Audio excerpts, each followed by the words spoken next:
Baik, selamat malam saudara sekalian. Minta maaf ini si iPhone entah banyak pasiennya atau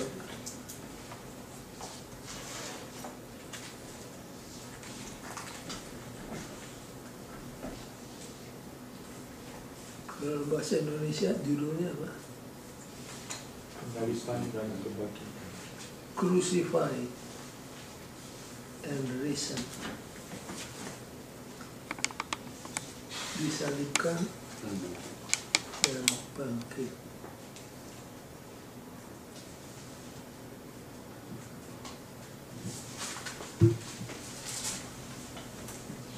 Dari sejak masa kanak-kanak, Yesus sadar bahwa dia datang ke dunia ini untuk menggenapi kehendak Bapaknya. Ini terlihat dalam peristiwa apa?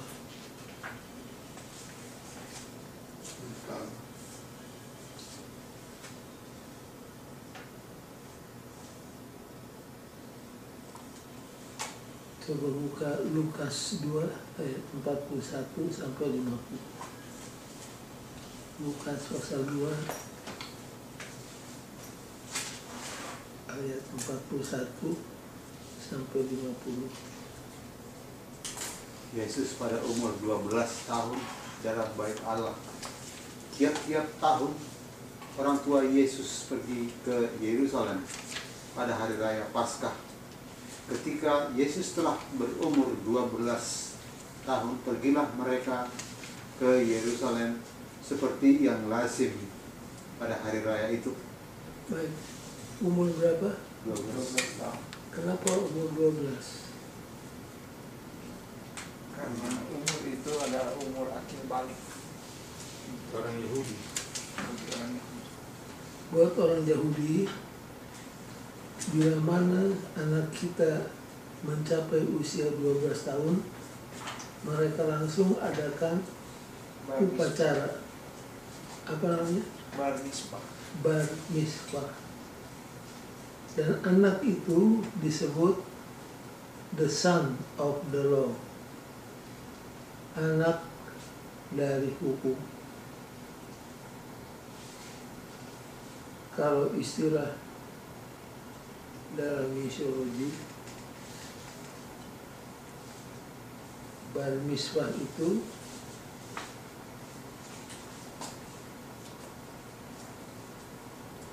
disebut rite of passage.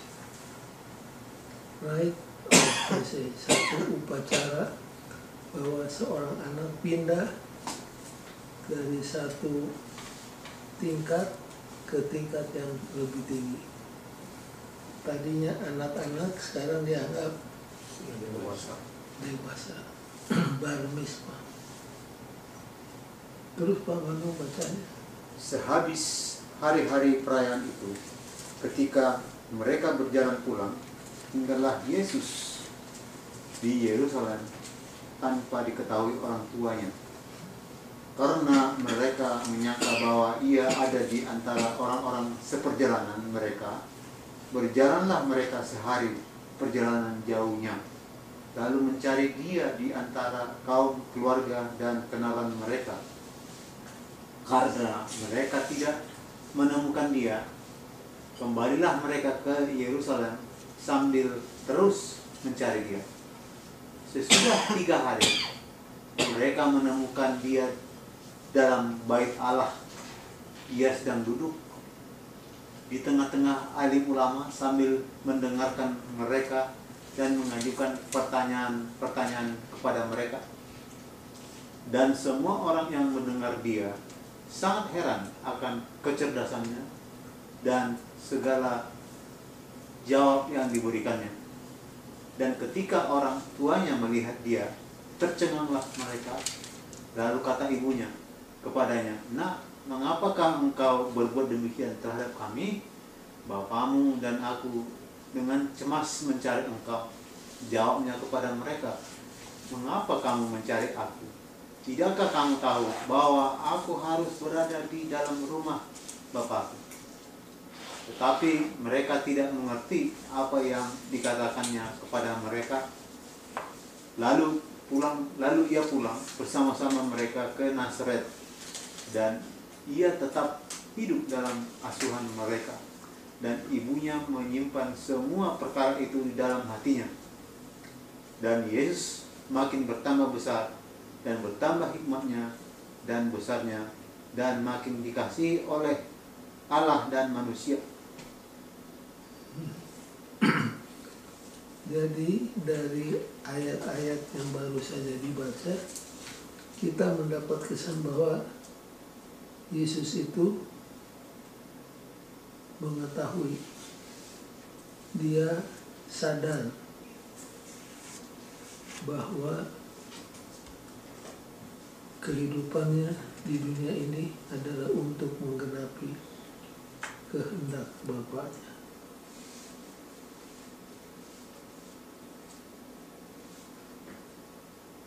Di ayat yang dibaca tadi, ayat mana yang sangat outstanding?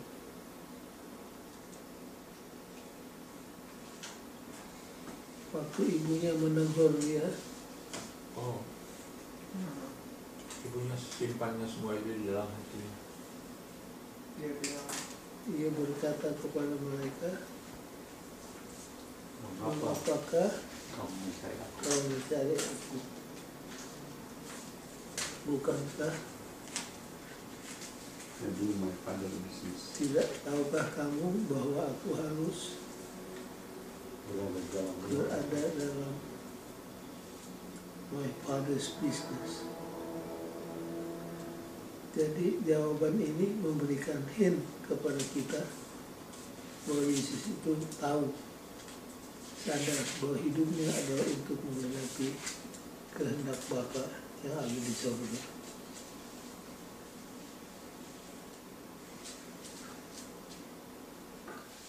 Kemudian ada kata yang diulang-ulangi terus. Ini di paragraf yang kedua. mas, Kata apa? mas, Mas. harus. Yang pertama sudah dibaca tadi di ayat 49. Bukankah kamu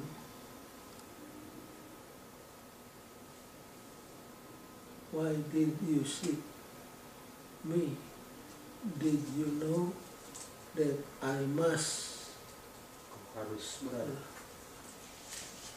Itu bisa dibaca cukup banyak dengan ayat-ayat kata mas. Jadi idenya adalah Yesus itu sadar, Yesus itu tahu bahwa hidupnya adalah untuk menggenapi kehendak Bapa. Baik, kita masuk di pelajaran hari Minggu.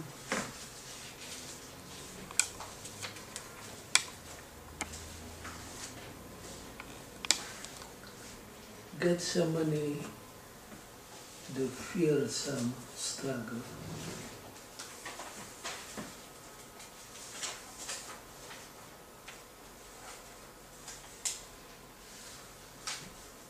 Ada dua taman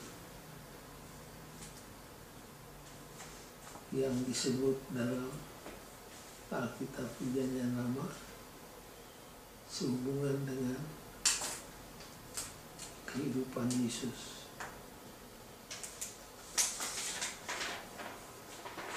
Taman yang pertama, Eden.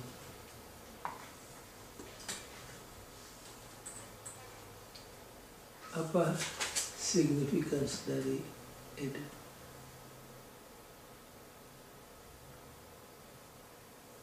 Waktu Tuhan menjadikan Adam dan Hawa, sebelum dijadikan, Tuhan sudah sediakan apa? Semuanya kebutuhan manusia. Jadi tempat tinggal Adam dan Hawa adalah Taman Eden. Coba Hel baca paragraf pertama hari Minggu. Pada awal sejarah Allah menciptakan Adam dan Hawa dan menempatkan mereka dalam sebuah taman yang indah, diberkati dengan semua yang mereka butuhkan untuk hidup senang. Segera sesuatu yang tidak diharapkan terjadi. Setan muncul. Dia menggoda pasangan pertama dan kemudian menjerumuskan bumi yang masih muda ke dalam pertentangan besar antara baik dan jahat, antara Allah dan setan. Sekarang dalam waktu Allah sendiri, sebuah taman yang lain menjadi medan pertempuran yang dahsyat, di mana perang antara kebenaran dan kepalsuan, antara kesalehan dan dosa, dan antara rencana Allah bagi keselamatan manusia dan tujuan setan bagi kehancuran manusia berkecamuk. Di Eden, dunia jatuh ke dalam bencana dosa. Di Getsemani, kemenangan akhir dunia dipastikan. Eden melihat kemenangan tragis, kesembronoan diri itu sendiri melawan Allah. Getsemani menunjukkan penyerahan diri itu sendiri pada Allah dan menyatakan kemenangan atas dosa.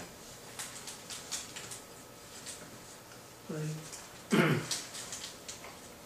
Jadi di taman yang satu, Taman Eden, disitulah awal peperangan antara kebenaran Dan dan kepalsuan. kepalsuan.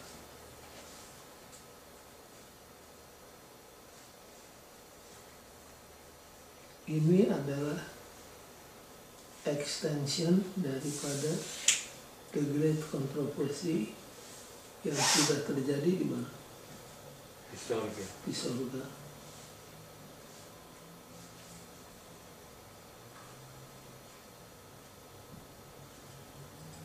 Taman Getsemani adalah satu tempat di mana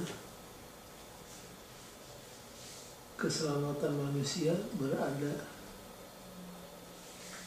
di atas neraca. Apakah Yesus bisa gagal?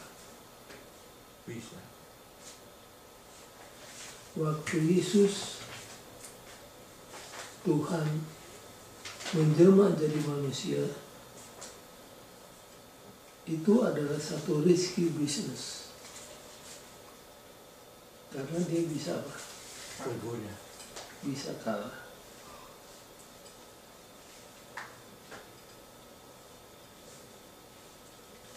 Kalau diikuti apa yang terjadi di Getsemani memang sangat mengerikan. Di situ Yesus merasakan apa artinya ditinggal oleh Bapa. Kalau saudara baca buku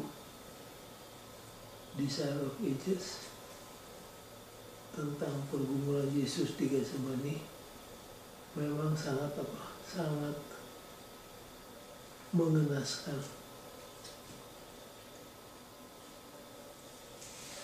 Kita sering keluar keringat waktu main badminton, berkeringat. Waktu makan pun berkeringat. Tapi keringat Yesus di Getsemani, keringat bagaimana? Darah. Bukan cuma air, tapi darah. Betapa hebatnya tekanan kepada pikirannya, sampai yang keluar bukan keringat biasa, tapi keringat darah. Apa teriakan Yesus di sana? Bukan. Kalau boleh. Kalau boleh, cawan ini berlalu. Bukan. Apa Yesus bisa menolak untuk minum cawan itu? Iya. Bisa. Tapi karena kasih yang luar biasa kepada kita, orang berdosa, doanya itu ditutup dengan apa? Biarlah kehendak Bapa yang jauh. Nevertheless, not my will, but yours be done. Ini adalah kalimatnya apa? Yang menentukan kemenangan Yesus. Bukan kehendakku yang jadi, tapi kehendakmu. Mudah bagi kita untuk mengulangi kata-kata itu. Tapi di balik kata-kata itu, beban yang sangat besar, sangat menekan dialami oleh Yesus.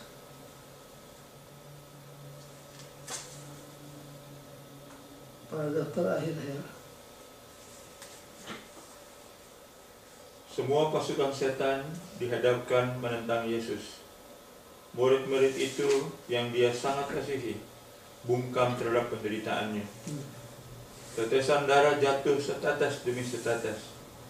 Ciuman pengkhianat hanya seperti hembusan nafas lalu.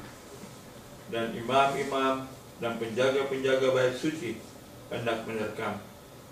Namun demikian, Yesus menunjukkan kepada kita bahwa doa dan penyerahan kepada kehendak Allah memberikan kekuatan yang dibutuhkan jiwanya untuk menanggung beban besar kehidupan. Untung Yesus adalah a man of prayer.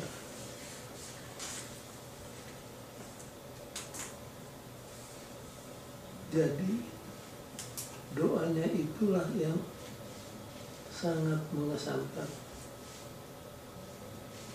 Bukan kehendak, tapi kehendakmu yang jadi.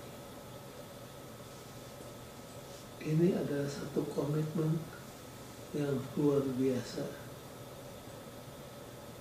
Komitmen bahwa apapun yang bisa diberikan akan diberikan oleh Yesus asal manusia bisa diselamatkan dari kebinasaan.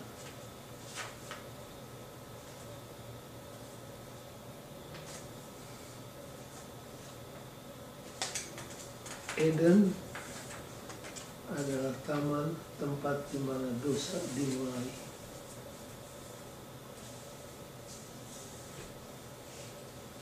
Getsemani adalah taman tempat di mana dosa pasti akan dibinasakan. Jangan lupa ayatnya. Selain Kejadian 3 ayat 15, ayat yang dalam buku Ibrani, tolong dicatat di margin Alkitab saudara-saudara supaya jangan lupa. Ibrani pasal berapa? 2 ayat 14. Bahwa melalui kematian Yesus, Yesus menghancurkan iblis dan pengikut-pengikutnya. Baik, sesudah membicarakan tentang sebuah taman, sekolah sahabat kita mengajak kita untuk membahas tentang seorang murid Yesus, Judas. Judas apa? Iskariot. Jangan lupa, Iskariot bukan nama orang.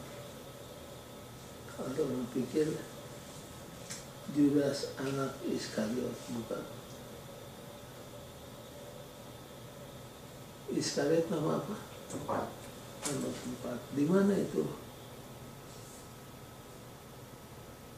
Kalau saudara lihat peta nanti, Iskariot itu sebuah kampung dekat dengan Beerseba, antara Laut Tengah dan Laut Mati, kira-kira di tengahnya, dekat dengan Beerseba. Jadi Yudas ini adalah satu-satunya yang berasal dari luar Galilea. Selebihnya itu adalah orang Galilea. Yudas orang Judea.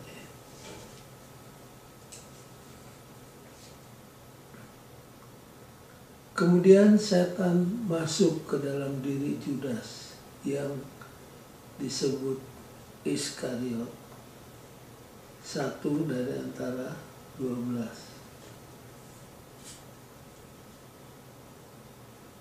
Setan bekerja keras untuk menjaring semuanya. Tapi yang kena adalah siapa? Judas. Kalau saudara renungkan kehidupan Yudas sejak dia bergabung dengan inner circle Yesus,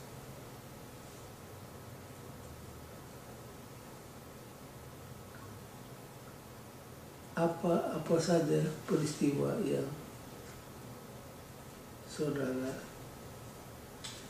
rasa sangat penting. Pertama, Judas tidak, waktu pemilihan, waktu Yesus memilih 12 muridnya, Judas mana? Tidak dipilih. Tidak dipilih.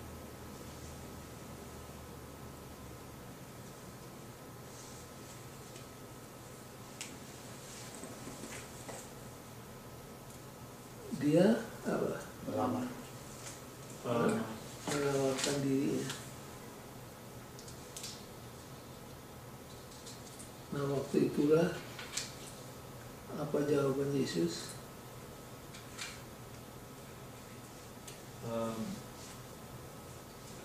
Segala ada lubang. Ada lubang. Bagi anak manusia tidak ada tempat untuk jangan. Yesus katakan, serigala di hutan ada lubangnya untuk tempat dia tidur. Apalagi? Tapi anak manusia tidak punya. Dia bisa meletakkan kepalanya. Tapi anak manusia bantal pun tidak punya untuk meletakkan kepalanya. Apakah kamu sanggup?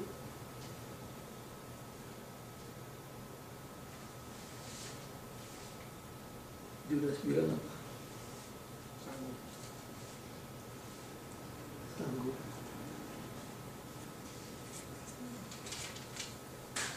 Jadi Yesus memberikan gambaran yang pahit untuk menjadi muridnya. Judas akhirnya diterima. Dan sejak itu Yesus tidak henti-hentinya berusaha supaya Judas bisa bertobat dan selamat. Kalau saudara baca buku Desire of Ages,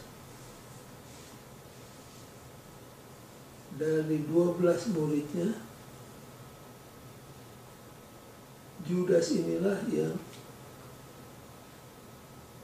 kehidupannya diterangkan dalam satu chapter penuh.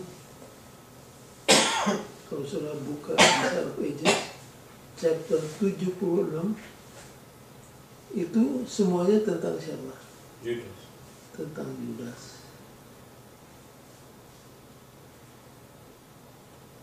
Jadi kita harus pelajari apa, di mana kesalahan Yudas supaya kita jangan mengulanginya. Jadi ingat chapter 76.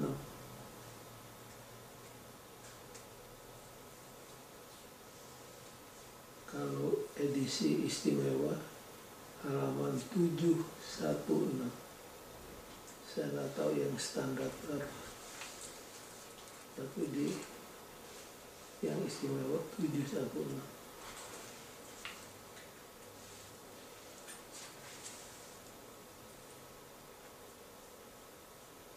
Saya baca paragraf pertama tentang Judas. Maka masuklah iblis ke dalam Yudas. Apa maksudnya? Maka masuklah iblis ke dalam Yudas. Ini artinya apa? Yudas dikuasai oleh iblis. Siapa lagi yang pernah dikuasai oleh iblis dari antara murid Yesus? Petrus. Makanya Yesus waktu menegur Petrus, kalimatnya gimana? Hai iblis, Get behind me, Satan. Get thee behind me, Satan. Jadi setan bisa menguasai manusia kalau diberikan tempat. Saya tidak tahu apakah saudara-saudara pernah dalam hidup saudara sebagai umat Tuhan berhadapan langsung dengan setan. Artinya sudah melihat orang yang dirasuk setan. Seperti pernah saya ceritakan, saya paling sedikit 3 kali berhadapan dengan setan. Di situ saya tahu setan itu real. Pertama waktu di rumah sakit Advent sebagai pendeta, perawat-perawat lari terkucar kacir dari kamar karena ada anak muda yang dirasuk setan dan kelakuannya sudah di luar batas, dan mereka larinya ke kantor saya. Pendeta, di atas ada orang dirasuk setan. Itu ilmu yang didapat dari Unai.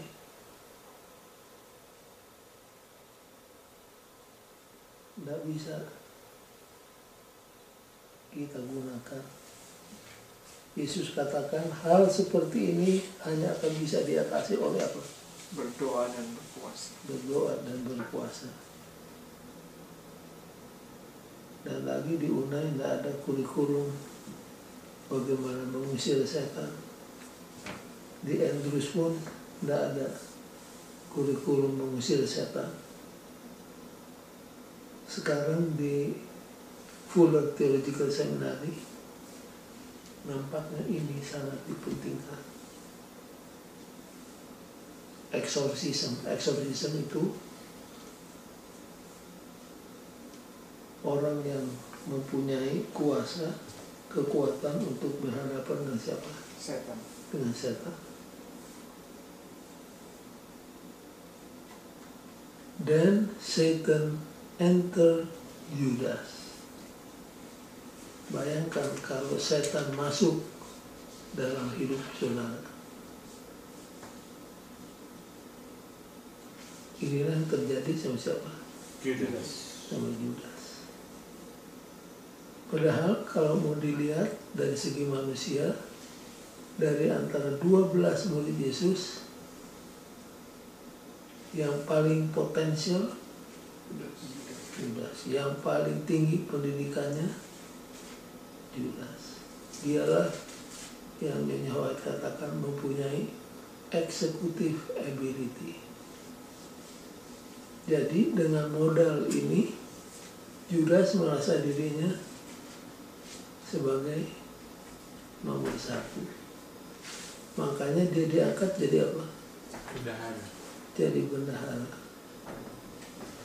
Pekerjaan yang penuh dengan tanggung jawab yang bisa dipercayakan kepada seseorang dalam pekerjaan Tuhan.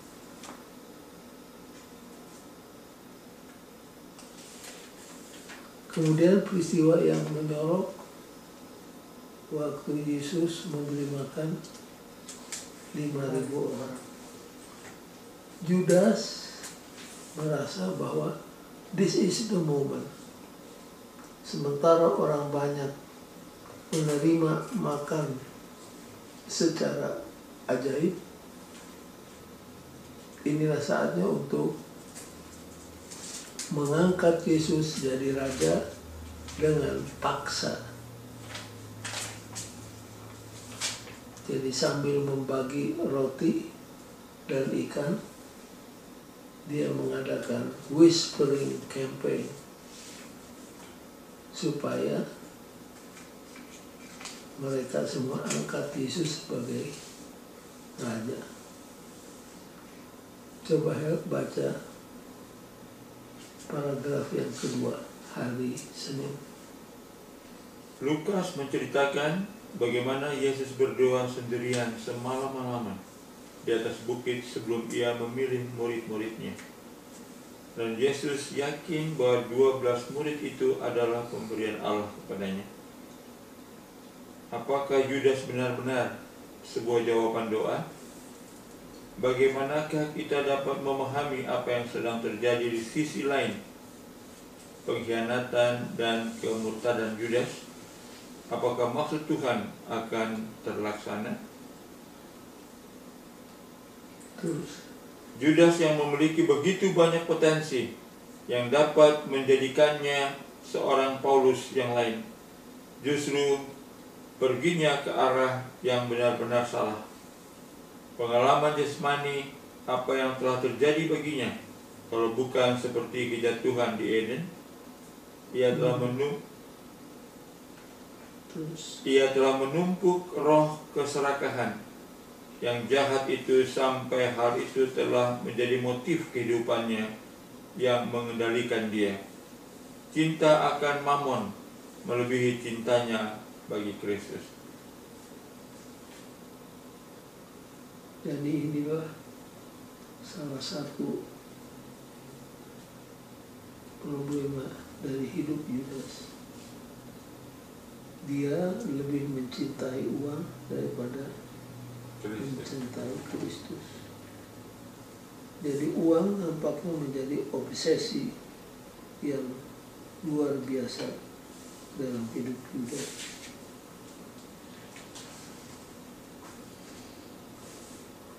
Kalau dibandingkan dengan murid lain yang 11 lainnya, semua punya apa? Punya kekurangan. Petrus punya kekurangan, John punya kekurangan, sebut saja. Tapi apa bedanya dengan Judas?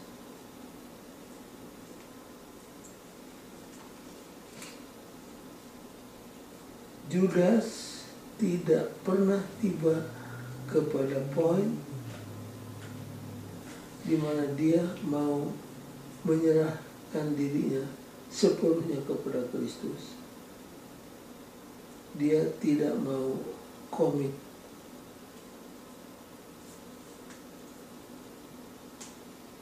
Karena waktu Judas melamar menjadi salah seorang murid Yesus, dia punya hidden agenda.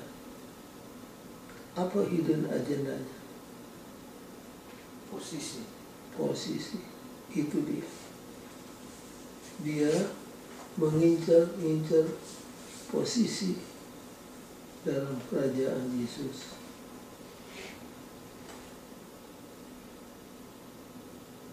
Jadi strong love for money overshadow his love for Christ. Cintanya akan uang overshadow cintanya bagi Kristus.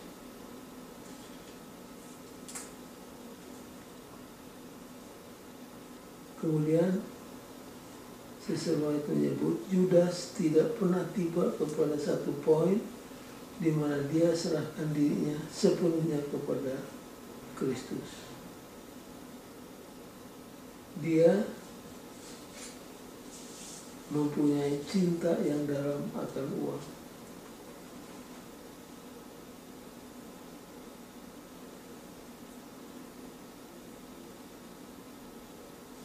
Dan dia tidak pernah tiba kepada satu saat yang disebut komitmen.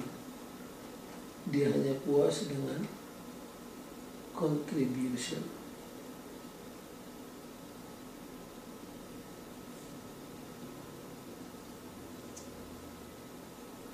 Jadi selain uang, dia juga ingin mendapat pangkat yang tinggi. Yang paling tinggi.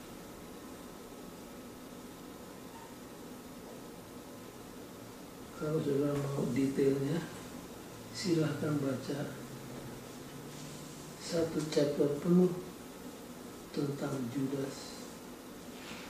Bagi kita pelajari hidup Judas supaya menjadi amaran.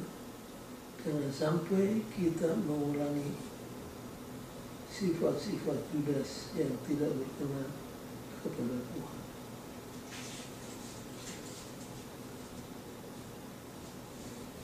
Masih ingat waktu Yesus berdialog dengan penghulu muda yang kaya?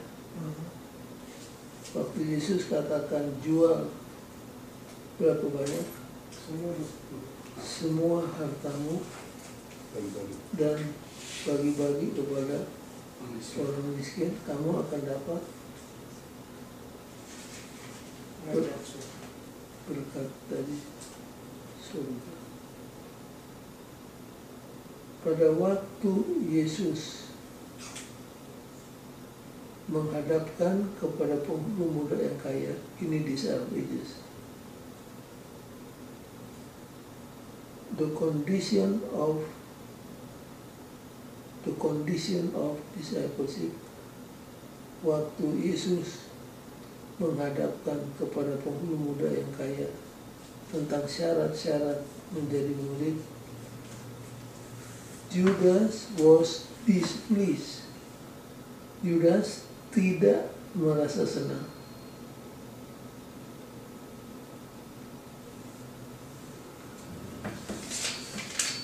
Kemudian kalau terus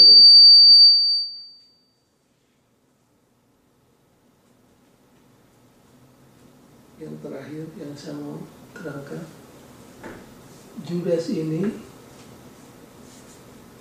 merasa aneh, orang lain kepingin jadi raja. Dia lihat kalau Yesus menolak untuk dijadikan raja, tapi seandainya situasi dibuat sedemikian rupa sehingga Yesus terdesak ke sudut, dia pasti akan apa? Bela diri. Makanya dia bermufakat dengan imam-imam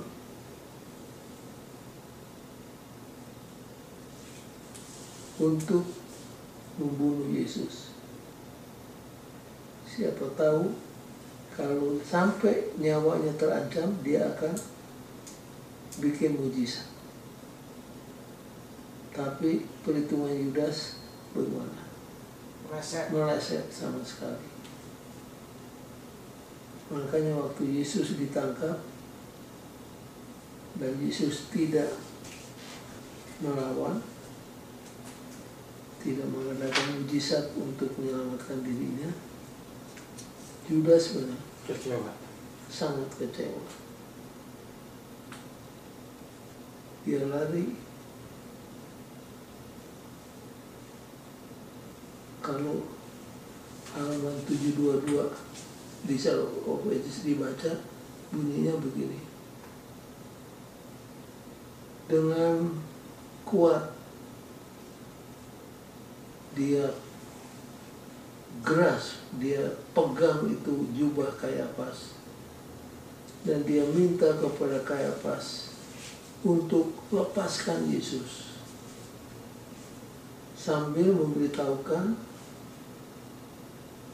bahwa Yesus itu tidak pernah berbuat sesuatu yang salah sampai harus dihukum mati.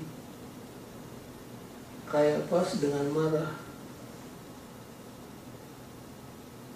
menepis tangan Yudas.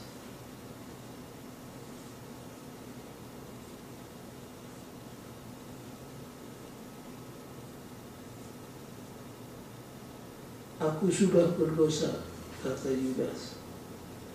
Aku telah mengkhianati orang yang tidak bersalah. Tetapi imam besar menjawab, apa urusan kamu dengan saya? Kemudian Judas cast himself at the feet of Jesus. Dia memegang kaki Yesus sambil mengakui bahwa dia adalah anak Allah. Dan Yudas membujuk Yesus untuk melepaskan dirinya. Jadi kelihatan di sini motifnya. Juru selamat tidak menegur si pengkhianat ini. Yesus tahu Judas did not repent. Pengakuannya itu keluar dengan secara paksa oleh karena guilty feeling yang ada di dalam dirinya.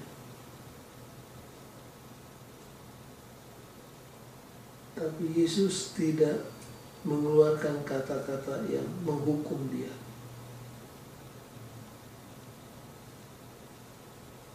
Yesus tetap mencintai dia.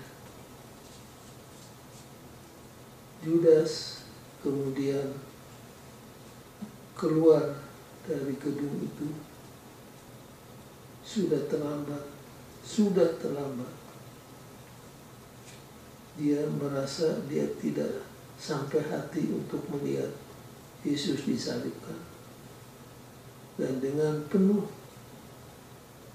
despair dalam hatinya, dia gantung dirinya. Begitulah riwayat kehidupan daripada Yudas si pengkhianat itu. Jadi satu chapter penuh banyak white cover kehidupan tentang Yudas untuk menjadi amaran dan teguran kepada kita. Apa akibatnya kalau tidak committed kepada Tuhan?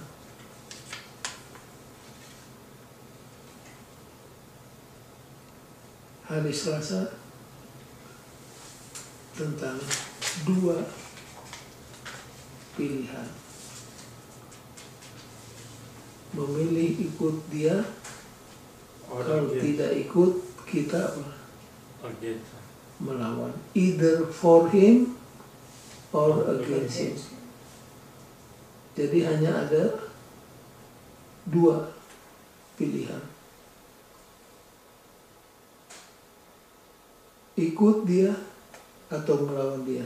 Tidak ada Pilihan ketiga. neutral ground.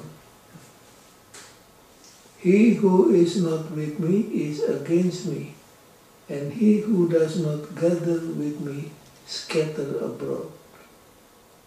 Itu statement yang sangat kuat. Dengan kata lain, Tuhan tidak mau duduk di atas tahta yang terbagi. Tahta hati kita harus kita serahkan either semuanya atau tidak sama sekali. Tidak bisa 50% untuk Tuhan, 50% untuk mamon. Tidak bisa.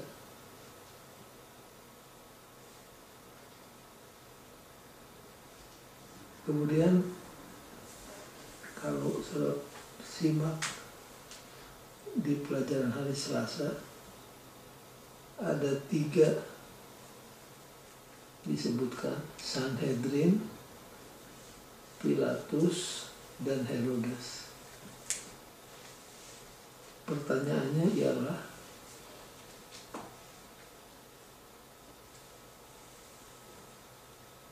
pelajaran apa yang kita bisa ambil dari interaksi antara Sanhedrin dengan Yesus, Pilatus dengan Yesus, Herodes dengan Yesus? Ini harus kita baca ayatnya. Pertama, Sanhedrin. Boleh Pak Manulung baca Lukas 22 ayat 53.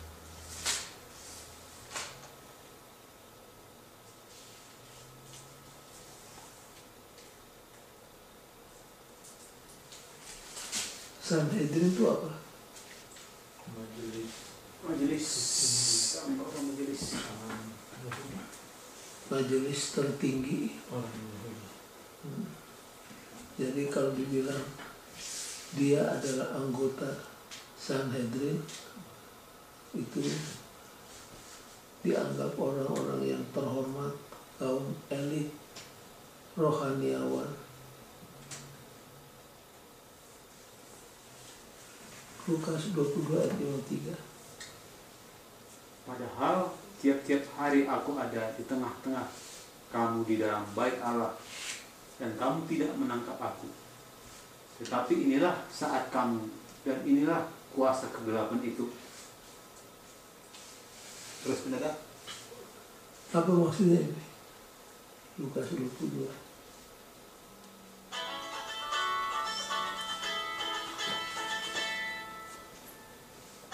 Pelajaran apa yang saudara bisa dapat?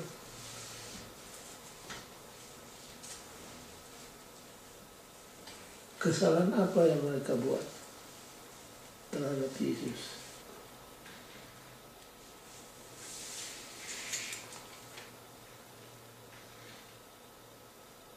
Lukas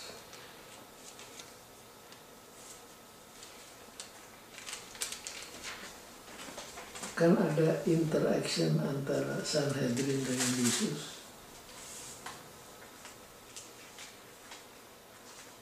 Kalau saudara baca,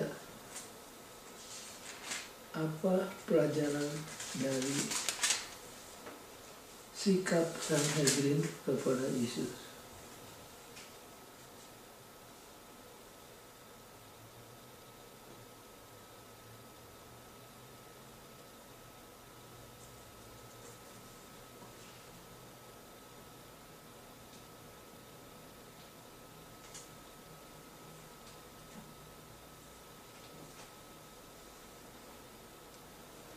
Sanhedrin berusaha untuk membungkam Yesus dengan berbagai macam cara.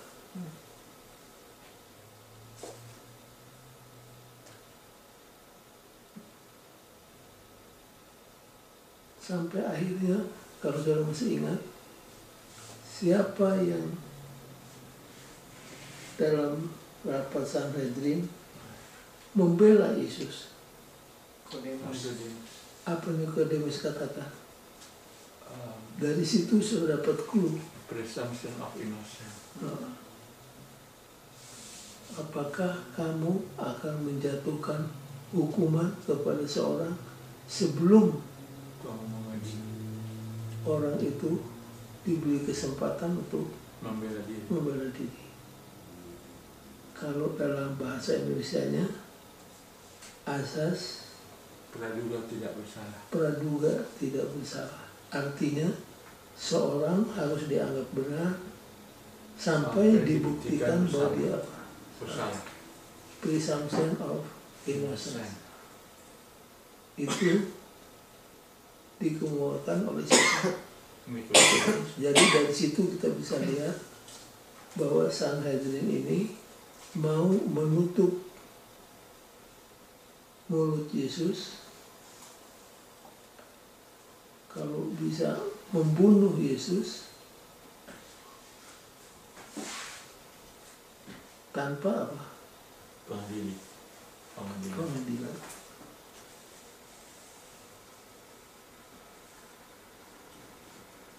Begitu bencinya mereka kepada Yesus. Kalau menurut analisa saudara-saudara, apa yang membuat Sanhedrin ini begitu marah kepada Yesus? Ada beberapa kan. Yang pertama, popularitas Yesus itu lebih dari mereka. Itu satu. Yang kedua, ajaran-ajaran Yesus menemplak nah, kehidupan. itu dia. Kalau hidup kita menemplak hidup seseorang, orang itu jadi marah.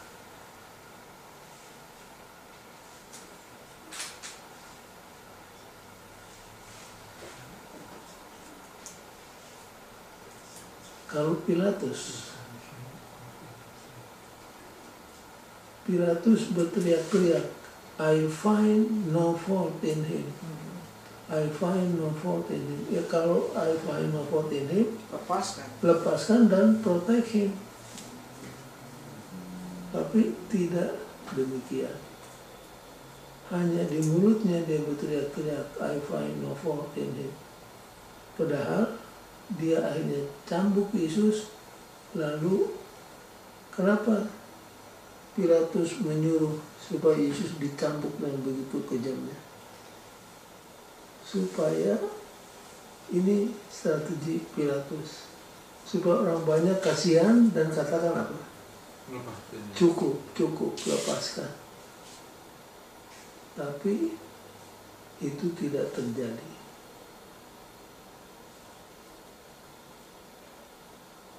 Kalau menurut saudara apa pelajaran yang bisa kita ambil terhadap atau dari perlakuan Pilatus kepada Yesus karena pengadilannya? Tidak ada prinsip. Ya, Pilatus orangnya Tidak ada prinsip. tidak punya prinsip.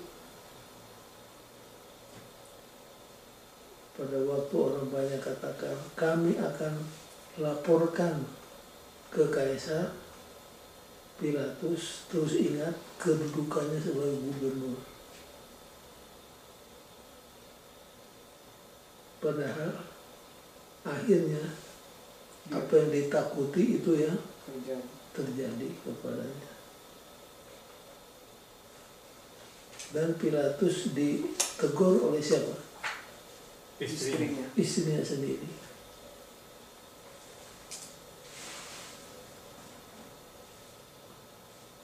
Adam jatuh ke dalam dosa karena apa? Istri. Karena mendengar kata-kata istri. Pilatus terbalik.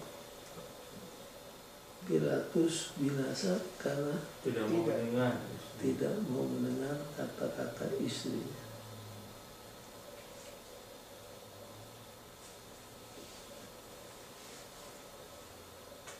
Jadi pelajaran apa? What can we learn from his mistake in failing to do what he knew was right? Pilatus tahu apa yang benar yang harus dilakukan, tapi dia tidak lakukan karena takut satu, jabatannya bisa hilang daripadanya. Kalau Herodes, what was his big mistake and what can we learn from him?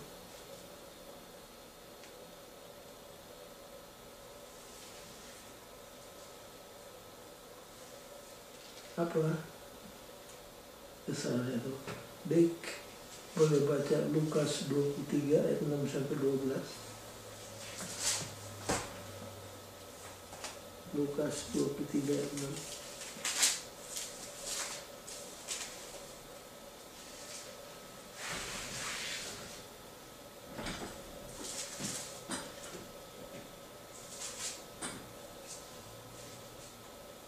Ketika Pilatus mendengar itu, ia bertanya, apakah orang itu seorang Galilea?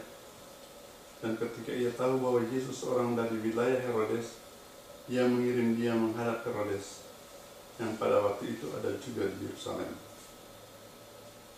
Ketika Herodes melihat Yesus, ia sangat girang, sebab sudah lama ia ingin melihatnya, karena ia sering mendengar tentang dia. Lagi pula ia mengharapkan melihat bagaimana Yesus mengadakan suatu tanda. Ia mengajukan banyak pertanyaan kepada Yesus, tetapi Yesus tidak memberi jawaban apapun. Sementara itu imam-imam kepala dan ahli Taurat maju ke depan dan melontarkan tuduhan-tuduhan yang berat terhadap dia.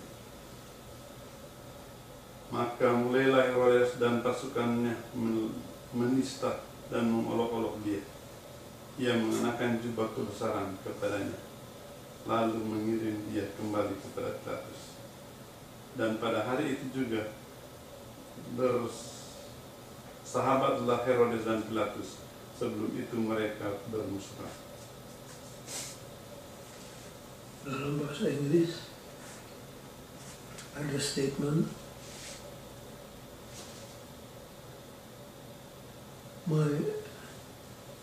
my enemy's enemy is my friend.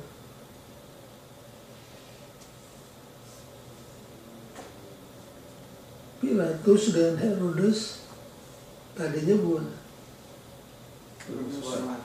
bermusuhan, itu telah akur yang dua itu. Tapi begitu Yesus muncul di permukaan, mereka jadi apa? Jadi sahabat. My enemy's enemy is my friend. Itu istilahnya.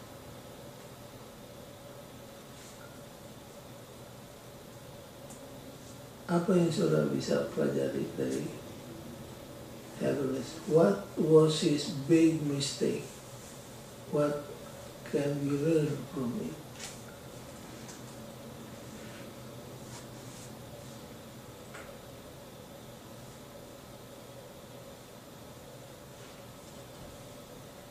Apa yang dia mau cari dari Yesus?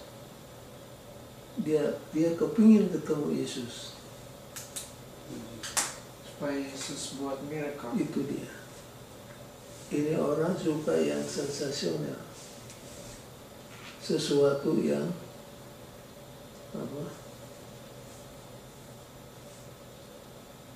memuaskan rasa kepingin tahu orang.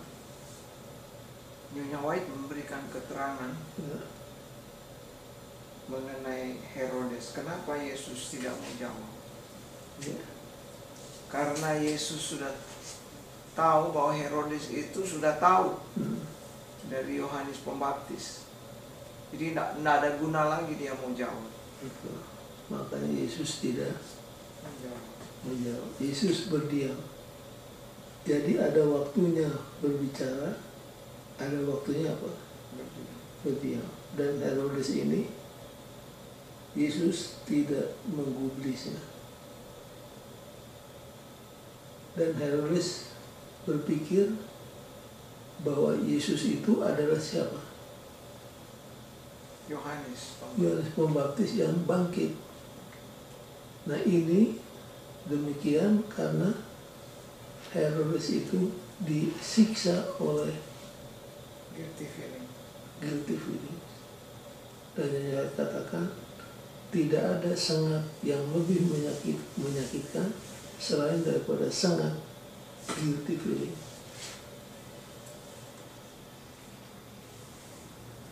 Kemudian dua pencuri.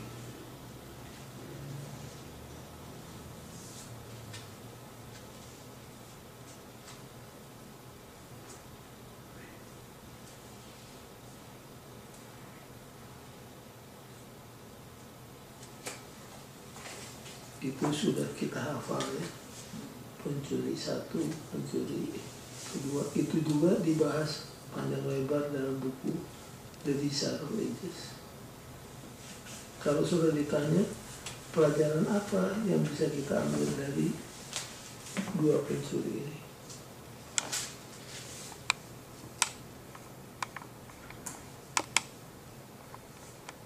Kalau sudah bandingkan, kedua pencuri itu mempunyai latar belakang yang berbeda. Kalau yang satu memang kriminal, betul-betul kriminal tulen. Kalau yang satu gimana? Dia terpengaruh oleh pergaulan yang salah. Dia sudah pernah dengar Yesus mengajar, berkhotbah.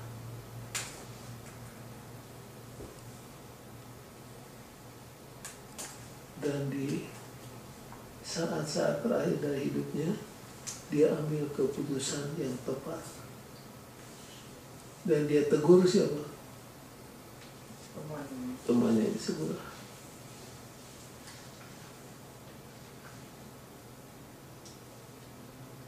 Tapi jangan kita ikut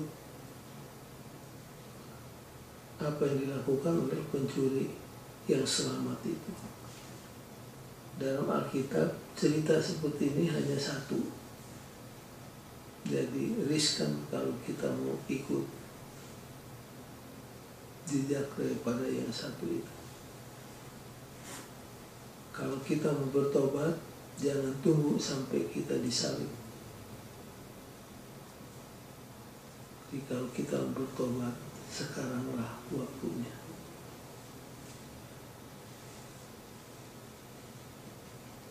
Kemudian klimaks daripada Passion Week, yaitu waktu Yesus bangkit.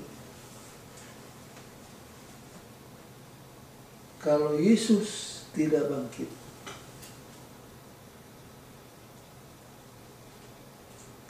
maka seluruh struktur kekristenan ambruk. Agama Kristen tidak ada artinya. Pengharapan kita kosong semua.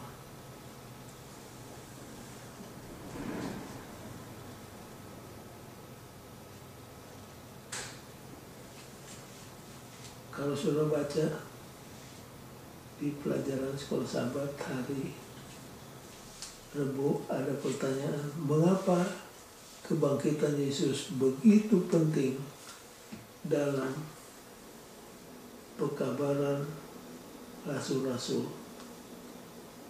di zaman gereja yang mula-mula.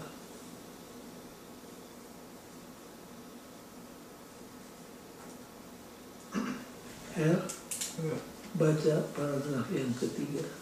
Hari Rabu Pendeta? Ya, hari Rabu. Kebangkitan Kristus adalah dasar tindakan penebusan Allah dan kepada keutuhan iman dan keberadaan Kristen. Rasul Paulus mengatakannya sangat jelas.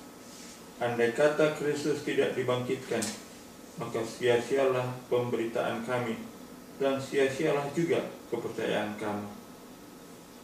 Sia-sia atau percuma, karena hanya dalam kebangkitan Kristus kita dapat menemukan harapan yang sudah milik kita. Tanpa iman itu, kehidupan kita berakhir di sini dan berakhir selama-lamanya. Kehidupan Kristus telah berakhir di kuburan, dan janji besar itu adalah kehidupan kita yang tidak berakhir demikian. Kalau gereja Advent, yang sangat dipentingkan adalah Kebangkitan.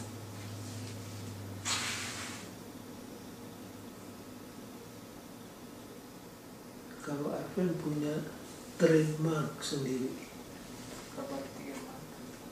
yaitu hari Sabat. Kita rayakan itu tiap minggu. Natal kita tidak terlalu, walaupun dosa negeri kita ikut juga merayakannya. Bukan harinya, tapi peristiwanya. Tapi tentang kebangkitan, gereja Advent sangat tidak terlalu merayakan. Tidak merayakannya. Padahal itu ada satu peristiwa yang sangat-sangat penting. Kenapa para rasul, murid Yesus yang tadinya takut-takut, malu, tiba-tiba sesudah Yesus bangkit dari kubur, jadi apa? Jadi berani. Petrus sampai mengatakan, biar dipenjarakan, saya akan tetap khotbahkan. Apa yang dikhotbahkan? Kebangkitan dari Yesus.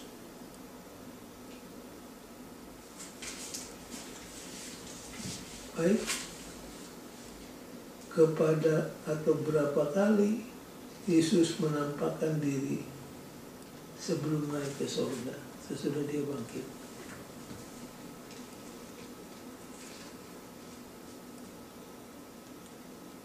Tiga.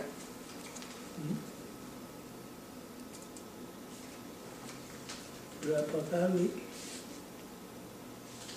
dalam occasion yang berbeda Yesus menampakkan diri sesudah bangkit, sebelum ia naik ke surga. Nah, kalau sudah buka 1 Korintus pasal yang ke-15, coba.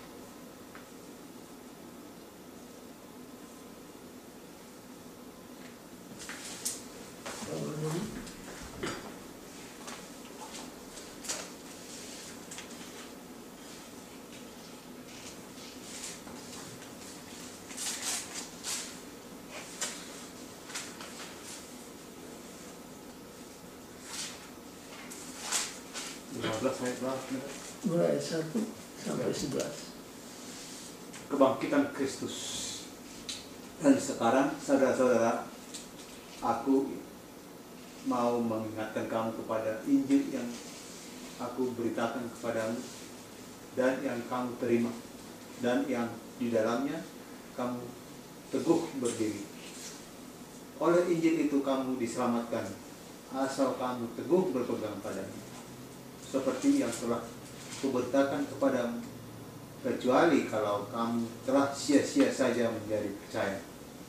Sebab yang sangat penting telah kusampaikan kepadamu, yaitu apa yang telah kuterima sendiri, ialah bahwa Kristus telah mati karena dosa-dosa kita sesuai dengan kitab suci, bahwa ia telah dikuburkan dan bahwa ia telah dibangkitkan pada hari yang ketiga sesuai dengan kitab suci, bahwa ia telah menampakkan diri kepada Kefas dan kemudian kepada ke-12 muridnya. Oke. Kepada siapa? 12 Kefas. Kefas. Kepada 12 muridnya. Terus Sesudah itu ia menampakkan diri kepada lebih dari 500 saudara sekaligus. Kebanyakan dari mereka masih hidup sampai sekarang, tetapi beberapa di antaranya telah meninggal. Selanjutnya ia menampakkan diri kepada Yakobus, kemudian kepada semua rasul, dan yang paling akhir dari semuanya ia menampakkan diri juga kepadaku, sama seperti kepada anak yang lahir sebelum waktunya. Karena aku adalah yang paling hina dari semua rasul, bahkan tidak layak disebut rasul, sebab aku telah menganiaya jemaat Allah. Tetapi karena kasih karunia Allah, aku adalah sebagaimana aku ada sekarang. Dan kasih karunia yang dianugerahkannya kepadaku tidak sia-sia. Sebaliknya, aku telah bekerja lebih keras daripada mereka semua. Tetapi bukannya aku, melainkan kasih karunia Allah yang menyertai aku. Sebab itu, baik aku maupun mereka, demikianlah kami mengajar, dan demikianlah kamu menjadi percaya. jadi berulang kali Yesus menunjukkan dirinya sebelum dia naik ke surga. Yang paling pertama tidak ditulis tadi, tapi siapa yang paling pertama? Pada Maria Magdalena. Maria Magdalena. Dia diberikan kehormatan yang luar biasa. Dia yang melihat Yesus pertama sesudah Yesus dibangkitkan. Yang terakhir kepada siapa? Di sini Paulus, tapi Paulus. kapan dia? Itu Peristiwa kapan itu? Paulus mau kasih tahu bahwa walaupun tidak bersamaan waktunya, tapi peristiwa itu terjadi kepada saya waktu dia berjalan ke Damaskus. Di sanalah dia melihat Yesus. Buat dia itu adalah sesuatu yang sangat signifikan dalam hidupnya. Dan terakhir, waktu di Bukit Zaitun, Yesus menampakkan diri kepada berapa orang? Lebih dari 500 sekaligus. Dari 500, berapa yang mengalami kecurahan Roh Kudus? 150. 120. Baik, the last point, all things must be fulfilled. Kalau sudah baca Alkitab Perjanjian Lama, menurut para pelajar Alkitab yang cermat, ada ratusan messianic prophecies dalam Perjanjian Lama yang digenapi oleh Yesus dan dicatat dalam Alkitab Perjanjian Baru. Messianic prophecies itu adalah nubuatan-nubuatan berkenaan kepada Mesias, yaitu Yesus. Siapa yang meramalkan dia akan lahir di Bethlehem Efrata, kota kecil yang tidak berarti? Siapa?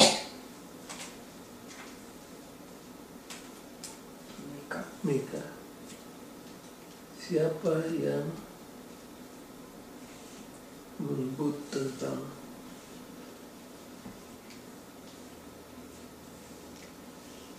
bintang Yakub?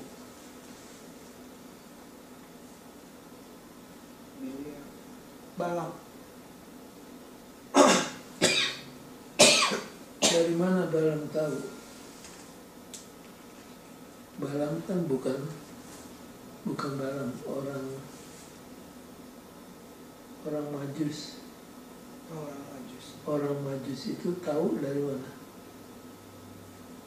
Dari profesi Siapa mengeluarkannya? Biliam. Bilhaum, ya. Bilhaum.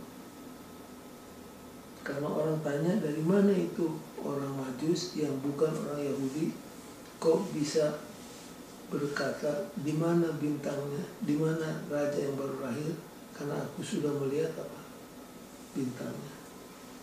Itu adalah nubuatan daripada Bilhaum di buku Bilangan 24.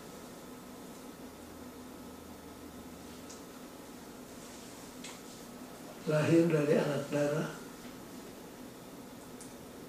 siapa? Yesaya. Dia akan masuk ke Yerusalem dengan menunggang keledai. Sefan. Dia akan dijual dengan harga 30 keping perak.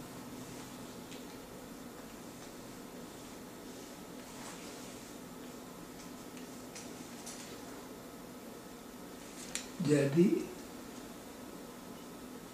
begitu banyak nubuatan akhirnya digenapi oleh satu orang, dan orang itu adalah Yesus.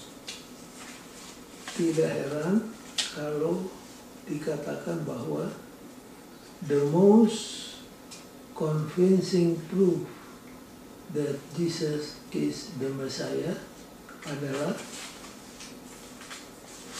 apa? Yesus. Karena hanya Yesus yang memenuhi semua nubuatan mesianik yang ada di Perjanjian Lama. Itulah bukti yang paling meyakinkan bahwa Yesus itu adalah Mesias.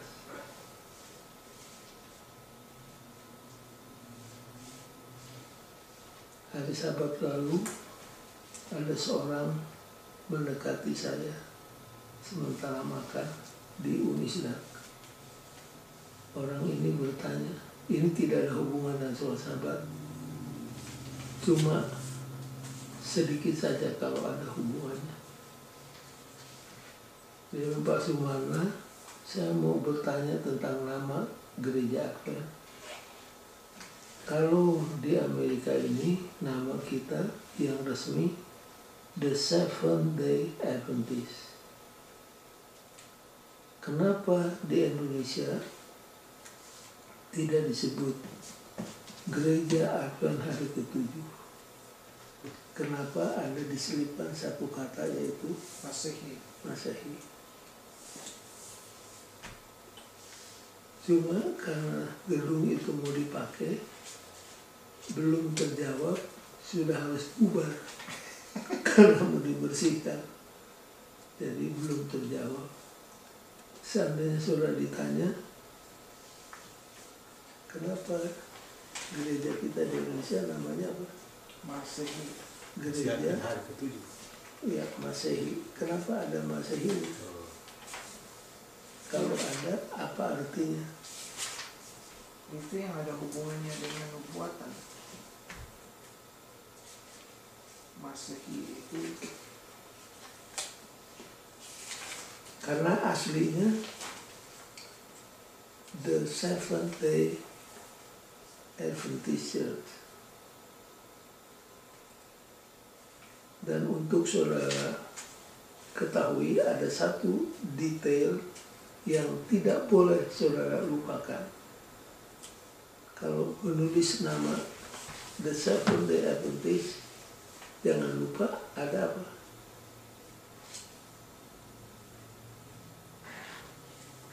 Kalau saya coba spell Seventh-day Adventist.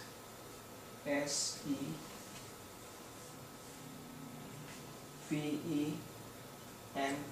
Seventh day. dash Dia. Nah, itu dia.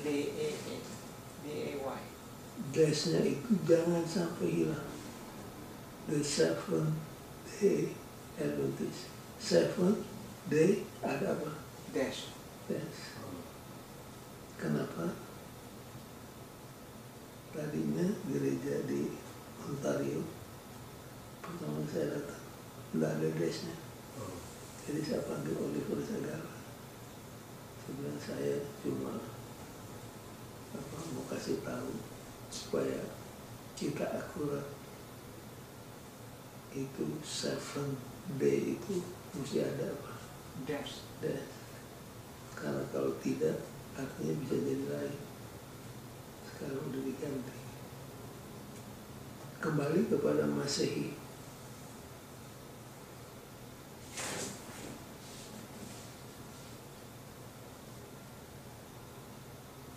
Ada yang tahu nggak?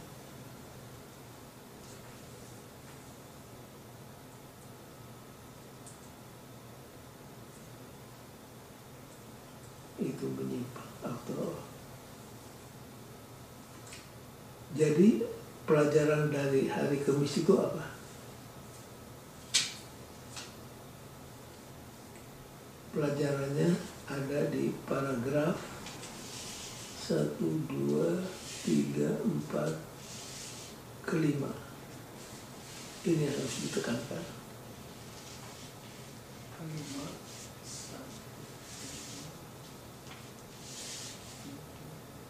Yang terakhir itu ya. Coba baca. Terakhir. Jadi bahkan dengan semua bukti yang kuat membuktikan siapa Yesus itu, Dia selalu mengarahkan para pengikutnya untuk kembali kepada firman Allah. Lagi pula tanpa firman Allah di antara kita saat ini, bagaimanakah kita tahu panggilan dan misi kita untuk memberitakan Injil ke seluruh dunia? Bagaimana kita tahu apa Injil itu?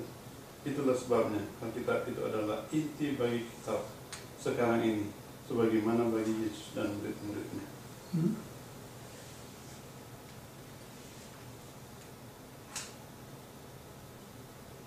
Jadi apa pelajarannya? He used the scriptures to help them understand exactly what had happened to him. Jadi Yesus selalu pakai apa? Scripture. Scripture. The Bible is then as central to us today as it was to Jesus and his disciples. Jadi pelajaran yang harus kita ambil di sini adalah bagaimana perjanjian baru menggenapi nubuatan-nubuatan perjanjian lama. Dan ada sebutan, kalau seseorang tidak bisa diyakinkan tentang Trinitas melalui Alkitab, maka tidak perlu lagi kita Jelaskan. berdiskusi dengan orang itu, siapa saja dia. Kalau dia tidak terima keterangan Alkitab tentang Trinitas, lebih baik stop berdiskusi karena tidak ada gunanya. Baik, itulah pelajaran kita. Kalau ada pertanyaan silahkan. Kalau tidak ada, kita akan pulang. Tentang Masehi itu, minggu Selasa depan saya akan berikan keterangan.